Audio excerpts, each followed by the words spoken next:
All right, well, why don't we get started? So good morning, everyone. Thank you so much for joining. Really excited to be able to talk to you all about the Boost program and to be able to respond to any questions that you may have about the program. My name is Ina Lupin. I'm the Community Assistance Program Manager at the Strategic Growth Council, and SGC is the entity that will be administering this program, and we'll be working with a really great project team that we'll be able to introduce you all to later in the webinar. So we have a short presentation planned for you today. We're going to leave plenty of time at the end for questions. So just want to go through a couple of housekeeping pieces. You'll notice that you are muted, but we would love for you to drop questions throughout the webinar into the chat. And we'll do our best to respond to those questions at the end of the webinar. If ever we run out of time and aren't able to respond to your question, we are planning on posting a Q&A document after the webinar to respond to all the questions that come in. So hopefully we'll be able to get to everyone. We should have plenty of time, but if not, no worries. We will definitely make sure your question gets answered. I also wanted to flag that we're recording this webinar and we'll be uploading it to our website and our YouTube page. And we'll also be sending it out to everyone who registered for the webinar today. So with that, I'd love for to know who we have here today in this webinar. So feel free, if you'd like to introduce yourselves in the chat, giving your name and organization. Yeah, and with that, I think we can get started. Could we go to the next slide, Alyssa? Perfect. Great. So this is our agenda for our time together today. We will be giving kind of an introduction to the Strategic Growth Council, talking about the Boost.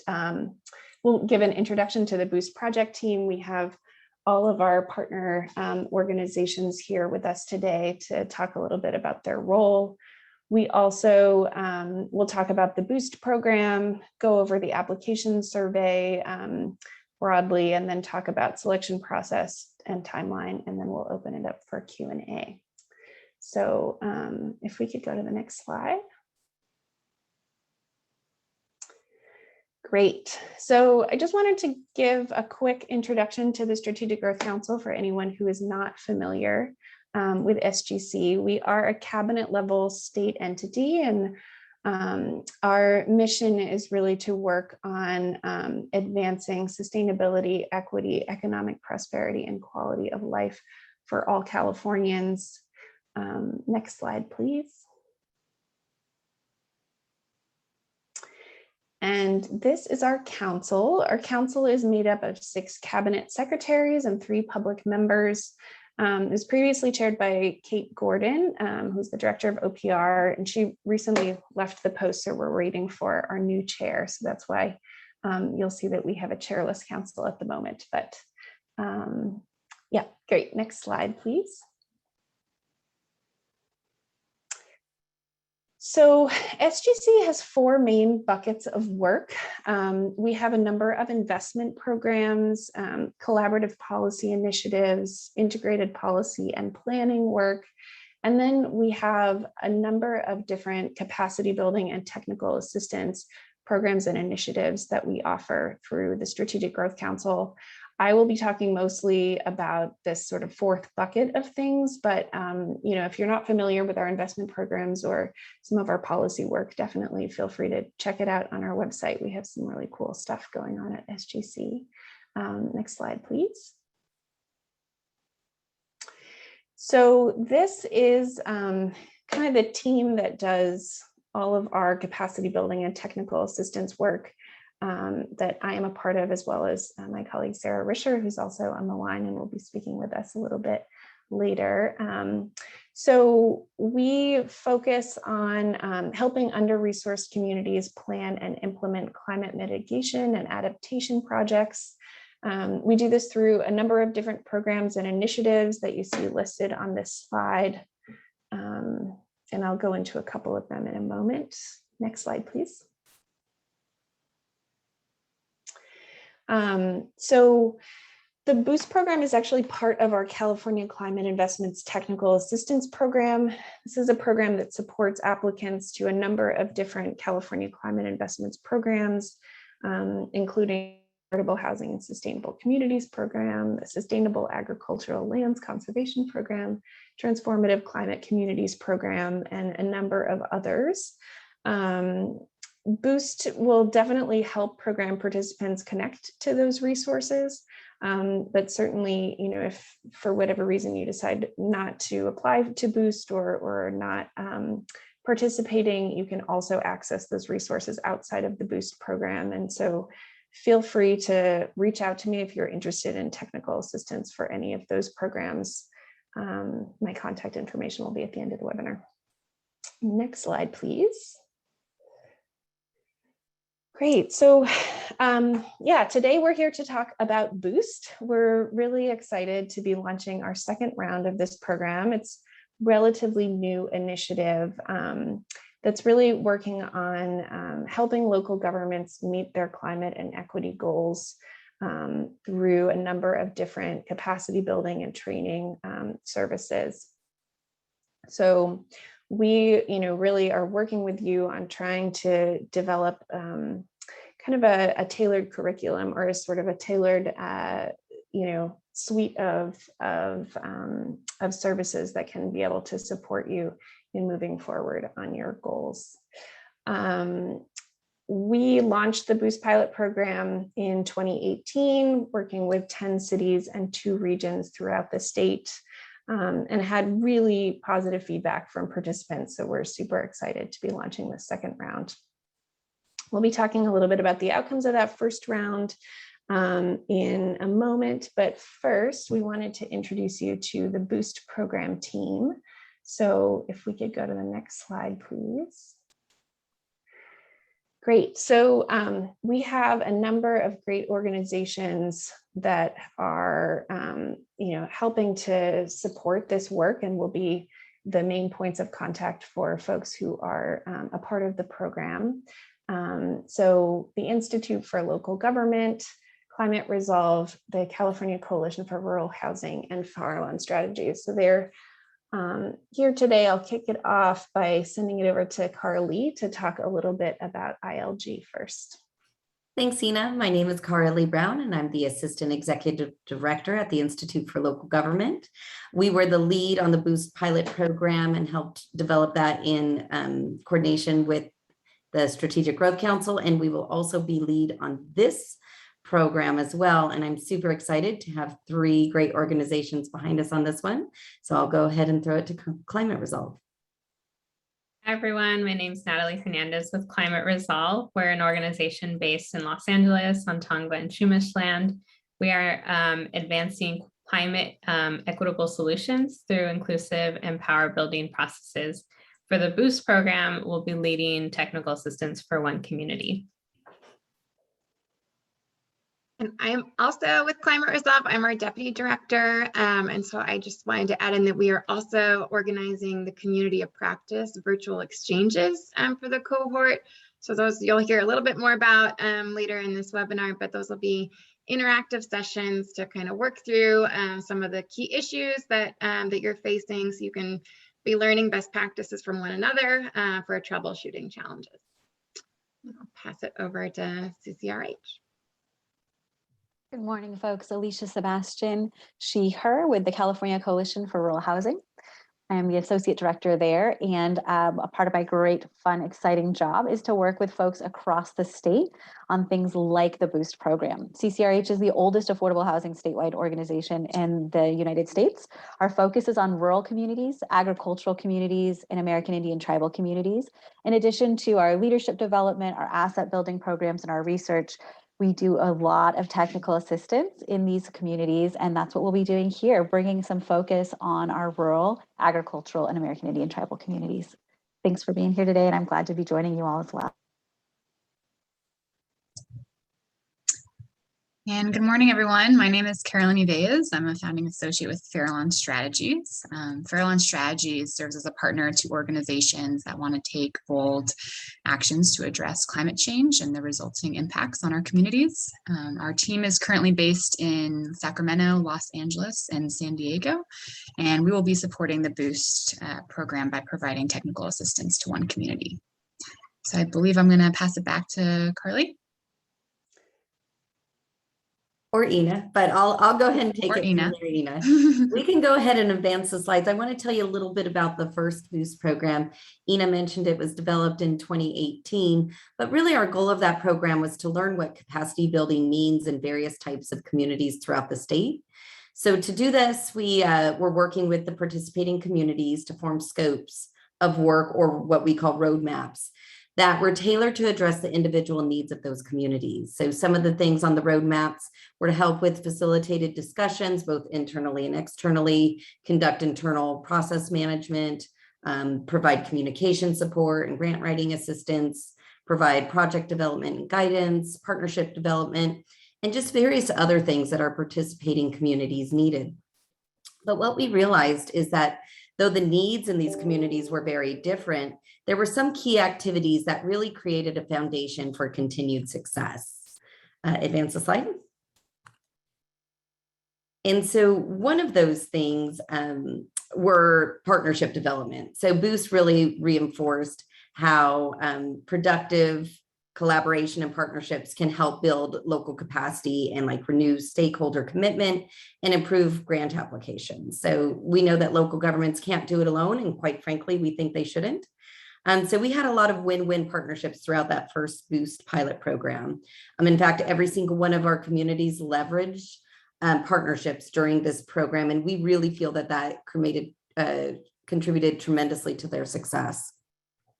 So next, we learned that authentic community engagement is key to building trust.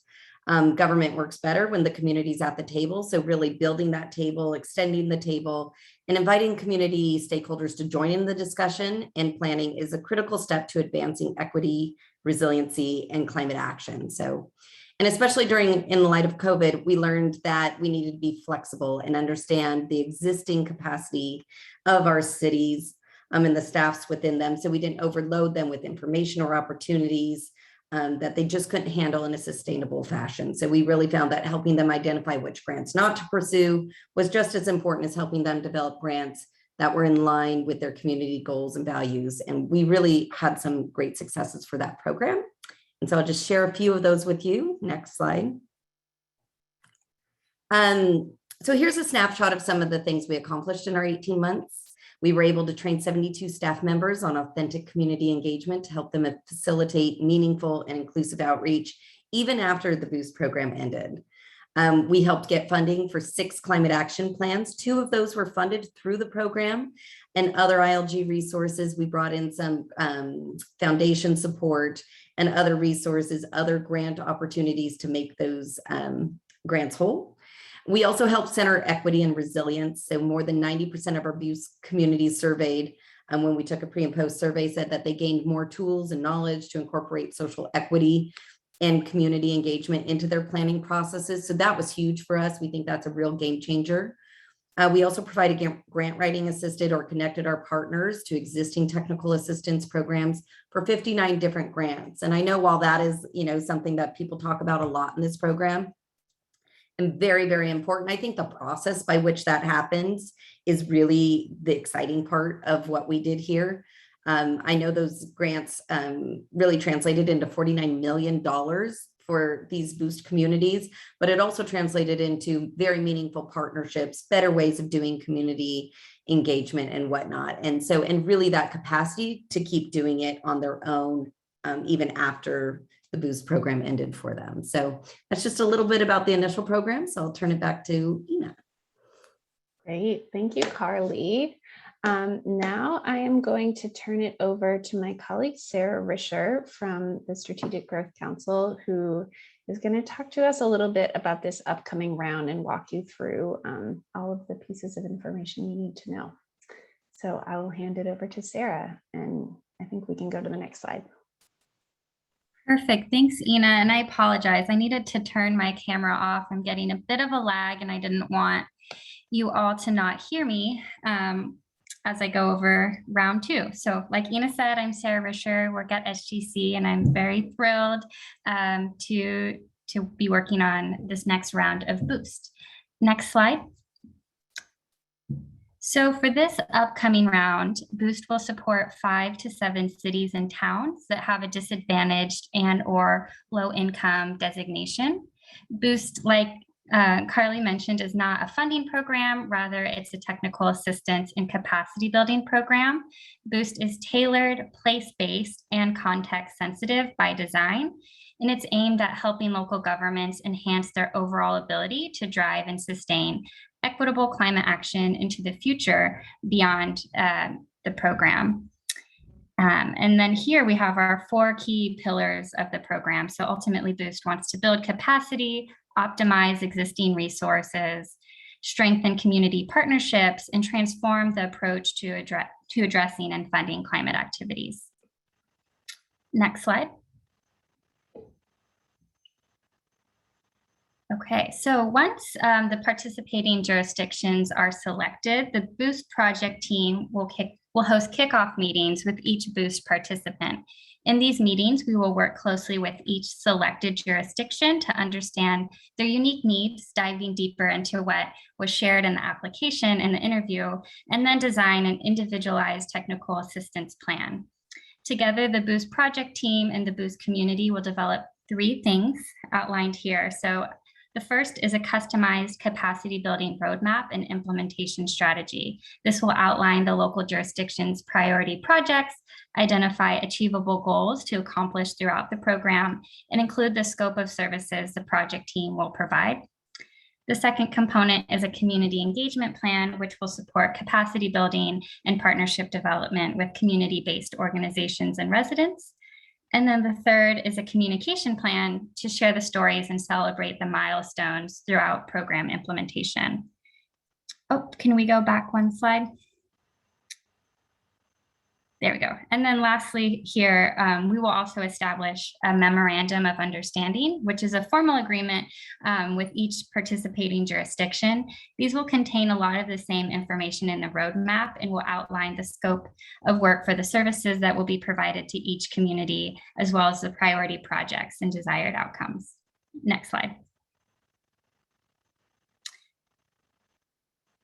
Okay, so Boost offers an array of support aimed at equipping communities with the skills, tools, and resources needed to meet their sustainability and equity goals.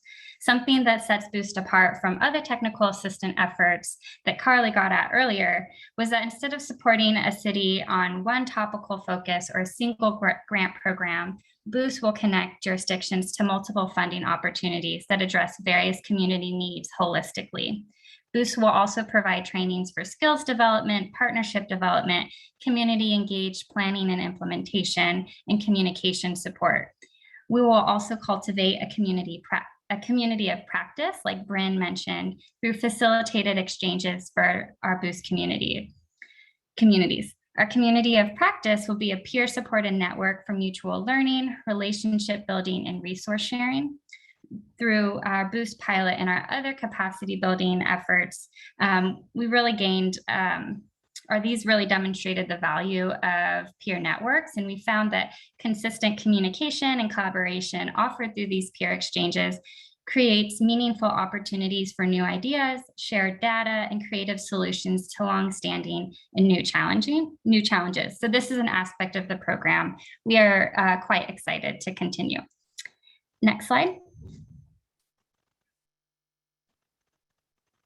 Okay, so now I just wanted to cover who this program is for. So in order to be considered for this Boost opportunity, an applicant needs to be a California city or a town government, community that is designated as disadvantaged per SB 535 and or low income per AB 1550.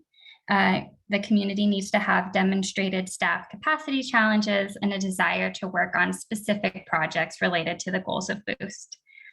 And then in addition to our threshold criteria, we have prioritizing, gosh, cannot speak today. Wow, I cannot say that word.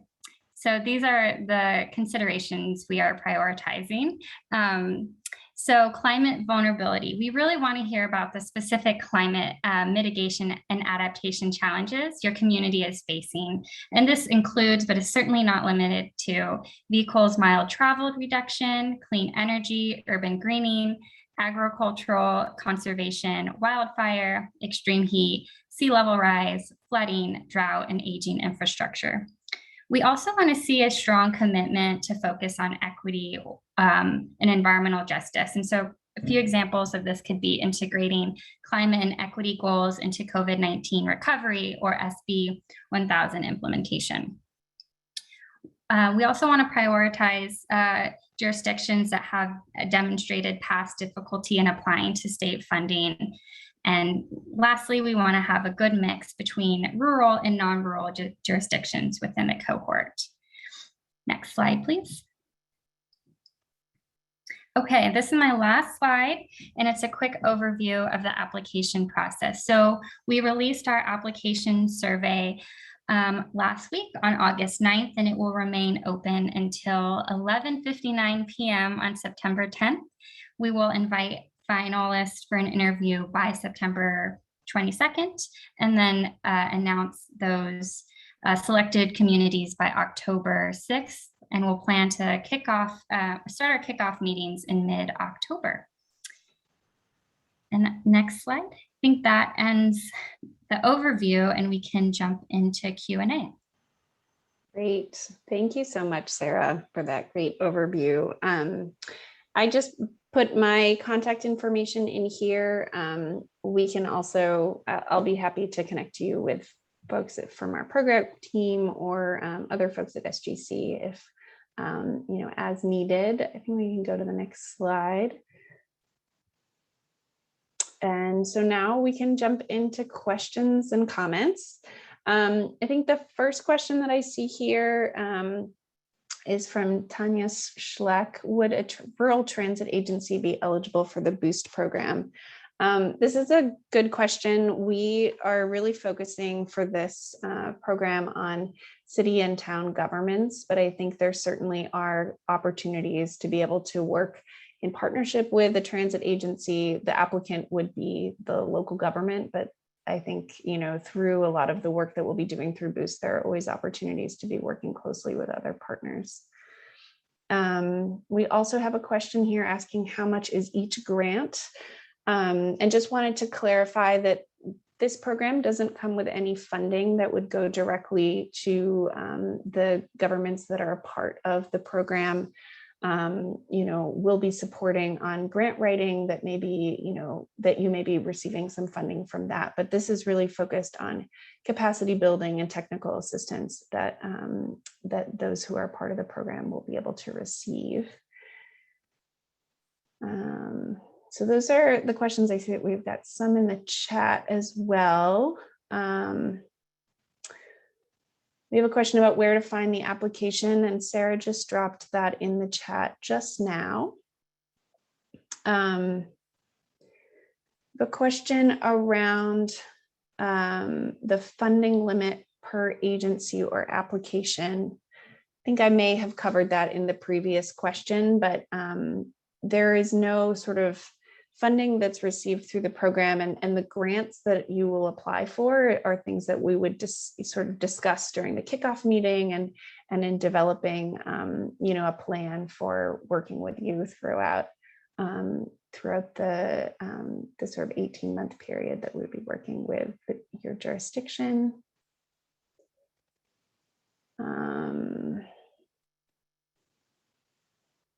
See, let me go to the top here. A great question here around community engagement and if there are any restrictions on compensating community organizations for their time in participating in the program. And Carly responded in the chat to say that the proposal that that ILG put together for us does actually have a small budget to be able to compensate community-based organizations for their time. And Carly, I don't know if there's anything else you would want to say around that piece. Yeah, just to elaborate on it, just through all the work that we've done with many local governments and community-based organizations, we understand that one of the barriers is time. And to really understand lived experience for community members and CBOs to participate, we know that it's fair to compensate them for their expertise, work, and time. And so we did reserve a small budget. I think it's fair to say that the budget for this whole program is a little bit wonky in the fact that we are not going to divide a budget evenly across, the 6 to 7 jurisdictions that are selected. The budget is going to be determined based on the needs and what we think we can do with that organization within this specific time period. So not to say that one will get double the amount of another, but I think we're really good about figuring out how to provide the cities and our partners with the expertise, and to cobble together other pieces of money to help them achieve their goals that we set out in these road maps. And so that's what we'll do in this process as well. Yeah, and just, for an example on that, there were a couple of times when jurisdictions that were in the pilot cohort were looking for some exterior funding for community-based organizations, and there were some opportunities to help access grants or help apply for grant funding for those pieces as well. So I think it'll kind of depend, and it's always a little bit hard with a program that's this flexible to be able to kind of respond to exactly how it will look once we get started. But I think that's also the strength of this program, is that we really try to work with each one of the jurisdictions that are selected to figure out what makes the most sense based on your goals and the unique context of the community that you're in. And then Ina, in the chat, I'm seeing a lot about, kind of what determines a disadvantaged community. Can you explain a little bit more about what we're thinking here? Yes.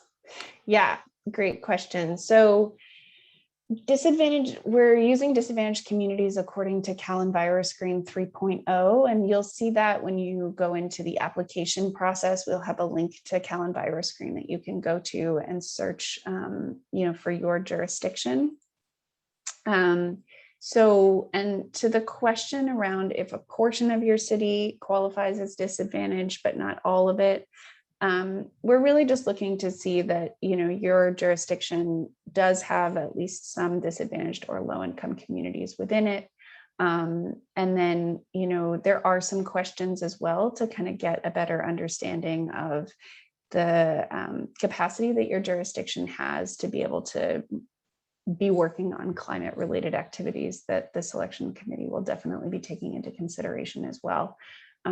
So in terms of the threshold, yes, we do need to see that there's at least some portion of your community that is disadvantaged or low income. And hopefully the information in the application will be we've tried really hard to keep the application super simple and very streamlined for everyone to apply. And there are links in there so that you can find the maps that will show you whether or not you're considered low income or disadvantaged. So, if any questions do come up though, please feel free to reach out. I'm always happy to respond to specific questions that come up around that too. And then Ina, if I may add in, I see some questions, do we have to have a partner CBO to apply? And I think what we're looking for in the applications is that the cities and towns have a clear understanding about their goals and their vision and what they hope to accomplish, and have a general understanding about their opportunities. We certainly hope to help you identify additional opportunities that align with those goals and values of your community. We certainly hope to create new partnerships, whether it's at a state, regional, or local level, whether it's with residents or community-based organizations or other entities that we think will help sustain you and carry forth those goals on a more sustainable basis. So you don't have to have a partner at all. We're happy to help you identify those. But we do want to make sure that you do have a clear idea of where you want to go and why you want to get there. I think that's pretty important to help reveal in your application. Yeah, so to clarify too, in terms of the application question that we have in there, we do have a question about your existing partnerships. And yeah, as Carly was saying, you don't have to necessarily have like a clear sense of the organizations that you would like to work with, or necessarily this incredible history of working with all kinds of different partners. I think what we'd like to see is just to see that there's motivation and a real desire to be doing this kind of partnership development work, and to get a better understanding of what the current context is, what kinds of relationships you have already. Oh, great. And still some open questions in the Q&A. Let's see. So could you talk more about how we can demonstrate staff capacity challenges, or what would count as staff capacity challenges? That's a great question. So I think it looks like Natalie would love to jump in and say something. I just wanted to say quickly too that I think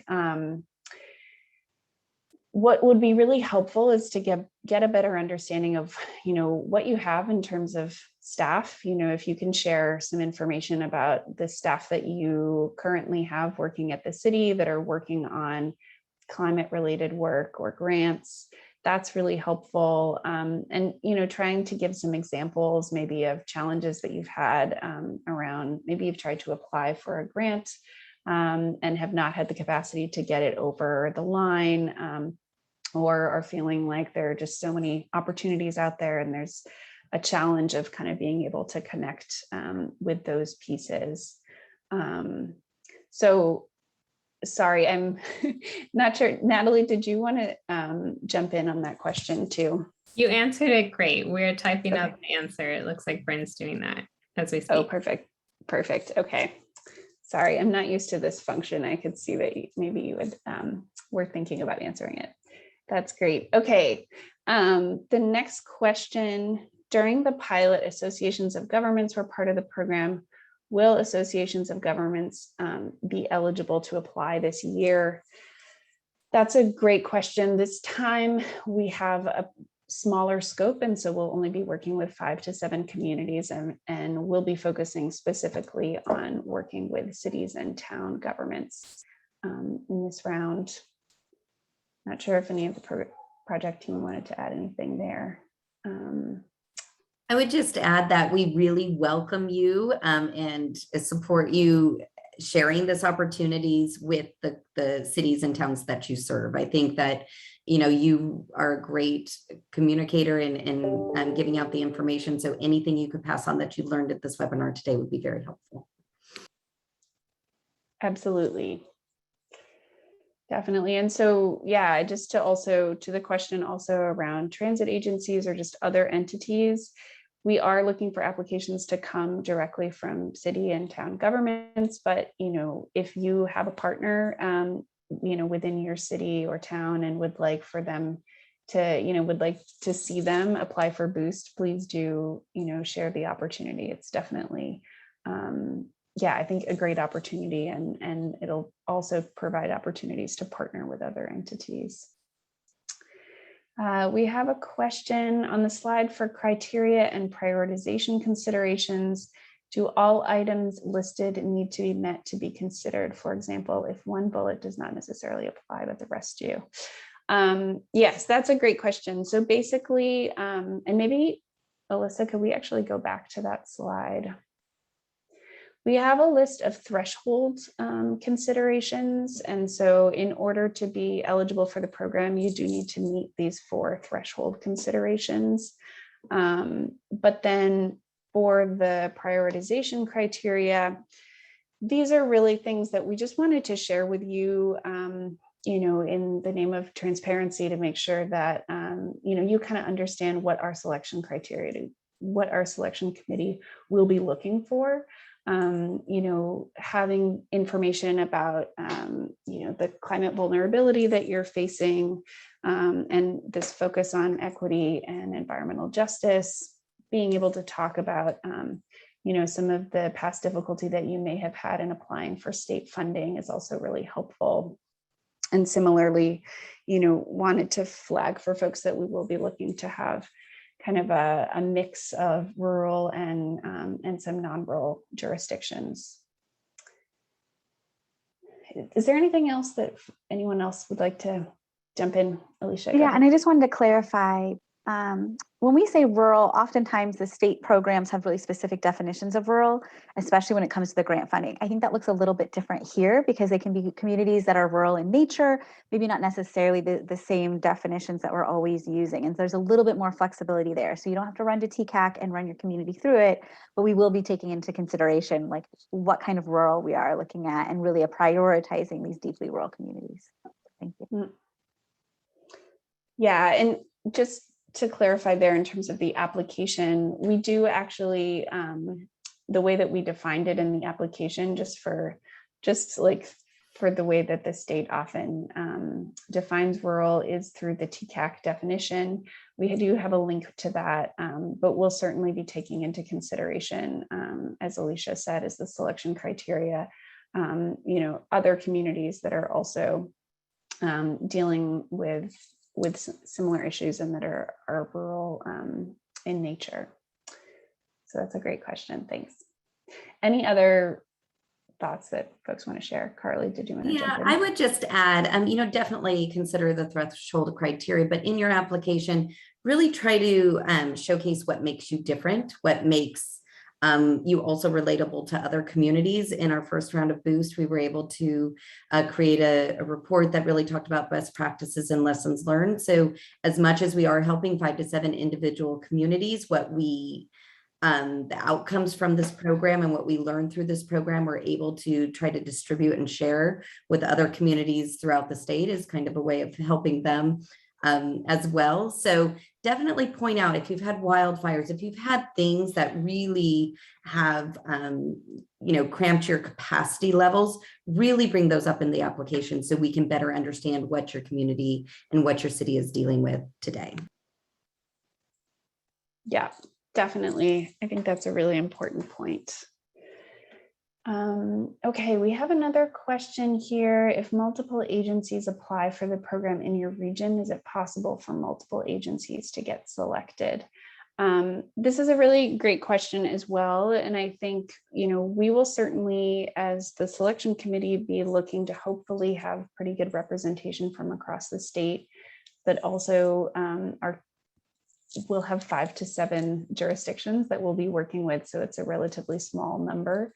So there is no like formal criteria that we'll be looking at. And so, yeah, it is possible for multiple agencies to be selected within one region. But I do think that the selection committee will be looking to at least be able to support jurisdictions across the state to the extent that that's possible with the applicants that we receive. If there are other folks on the project team who wanted to jump in, please feel free.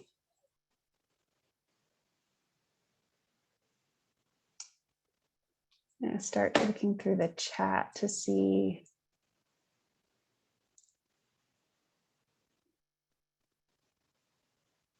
if we have any other questions.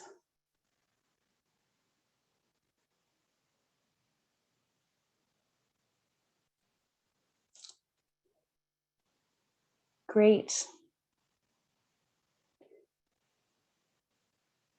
All right. Well, we have, a little bit more time. We can certainly stay for a little bit just to see if any other questions come up, but we obviously don't need to sit here for the next 20 minutes silently. Maybe give folks a couple more minutes to drop in some questions. Oh, here we go. This is from Ben Goger. Apologies if I'm mispronouncing your name. We are a county government with some success applying for social and environmentally progressive programs, yet we work with community partners. Could this program help to facilitate those relationships, even if the public utility districts do not directly apply? Yeah, this is a great question. So this program is really set up for cities and town governments. So counties aren't eligible to apply, and same with public utilities.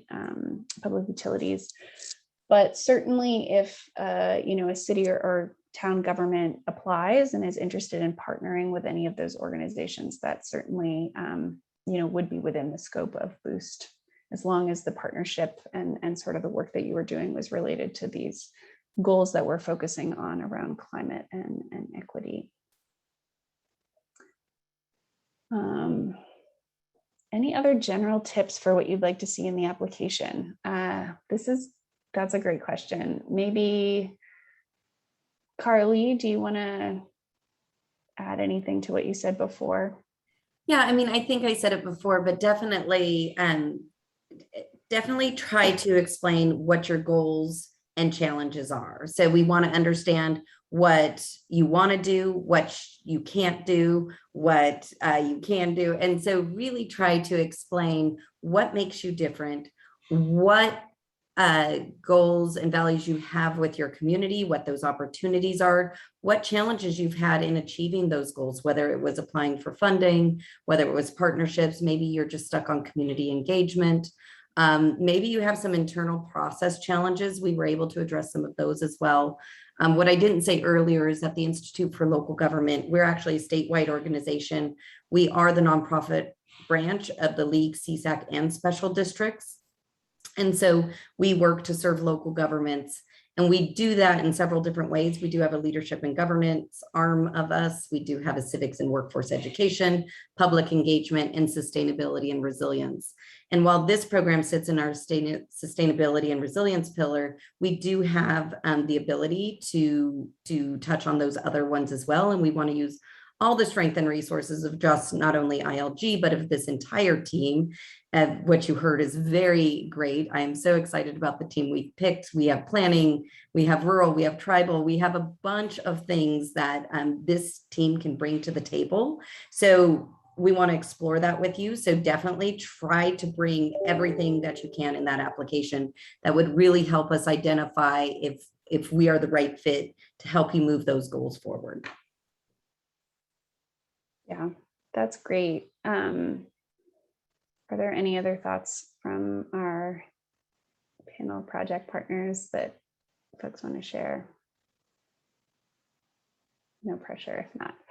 I'll also just add that I think, we really, as I said earlier, we were really trying to keep it pretty simple and easy for folks to fill out the application. And so as much detail as you can give us in each of the questions that we asked, we were really trying to be thoughtful about making sure that we didn't ask you a laundry list of things, but really trying to, as Carly said, tell us what your priorities are, the things that you really, are struggling with, and, help us understand how this program could be useful for you. I think that will be really, really, really helpful to the selection committee and I should say the selection committee will be basically this team and a few other folks from the Strategic Growth Council as well. But we're really trying to make sure that, you would be able to benefit from the program and that, we would really have an opportunity to help you move forward on some of the specific pieces that you're wanting to look at. So the more specificity you can provide, the better.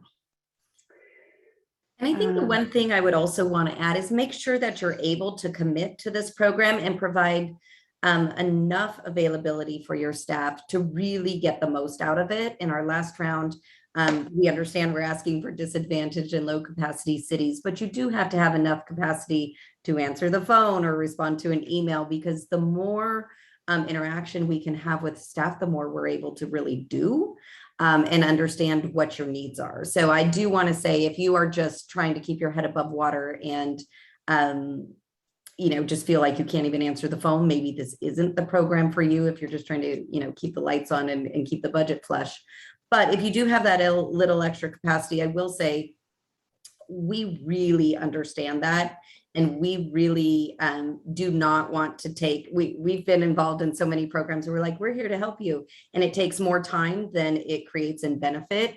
And we really want to structure a roadmap with all of our participants where the output is less than what you get back. So we want to understand, we do need a little bit time to connect with you, and we can go off and do some stuff for and with you and create the trainings that you need to really set that foundation for you to continue in the future. But you do have to have a baseline of capacity to participate. Yeah, that's a great point. We also have a question. Can the Boost program offer primarily training support or management program? For example, the city has recently hired new staff starting off their careers. Carly, do you want to take that one? Yeah, I mean, I think that can certainly be a component of the roadmap. I think all of these organizations here have done trainings on various topics. I think the community of practice will be great for that group of folks as well. And that also leads me to think of another thing. We do have usually with our participating cities one point of contact, but we welcome as many folks to participate as well. And it could be at staff, local elected officials, senior staff, lower level staff. We want your full agency to get benefit from this program. So when we do trainings, we would cultivate it around and create customized trainings for what your needs are, depending on your staff levels and expertise. But yeah, this whole group we've done sessions, they're experts on various topics, and we've done a lot of training. So that could definitely be a piece of it, but we'd want to expand it to really figure out how that training will meet so many other of your climate resilience and equity goals. Yeah, I think just to add to that, I think that's a great point. And I would definitely say, I think it would be a component of what we would do through Boost. We wouldn't want to focus specifically on, just training up staff. So I think, really seeing this as an opportunity to help you move forward on a number of different fronts. And specifying as much as possible in your application those sort of specific pieces that you'd like to look at, the things that you have coming up that we could help you with, and as much as possible connecting those back to the overall program goals, which are really to help on climate mitigation and adaptation, and some of the planning activities, of course, that are connected with that, as well as grant writing and grant assistance. And then some of the capacity building as well, including trainings and peer-to-peer learning focused on, community engagement and some of the different pieces that you really need to be able to move forward on some of these different priorities. I think we've been getting a lot of chat in the chat box about, can you help with this particular project? And this isn't really a project-based program. We would like you to include in your application all of the things that you would like to do, all of your capacity issues, all of your challenges, and all of the opportunities. We will certainly probably have to pare that down if you are chosen, and to prioritize and figure out what is doable within the time frame of this program. But tell us what you want. I mean, we were amazed, quite frankly, of what we were able to accomplish with some of our participants in the first round. So throw it all in there, and we can, pick and choose and figure out what we can do for you. Yeah, absolutely. Yeah, I see this question around adaptation planning for sea level rise. I think to Carly's point, that certainly is something that would fit within the scope of Boost, but include all of the pieces that you need to be thinking about, not just for that project, but just generally in your work moving forward around adaptation, resiliency, and climate mitigation as well.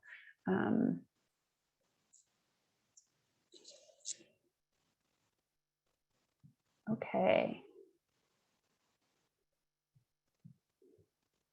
Not seeing any more questions. I think, as I said in the beginning of the webinar, we will be pulling together all of these questions and posting a Q&A document. So you'll have access to all of these, and same with the recording, and the slides will all be available to you. So thank you so much to everyone for joining, and feel free to reach out if any other questions come up.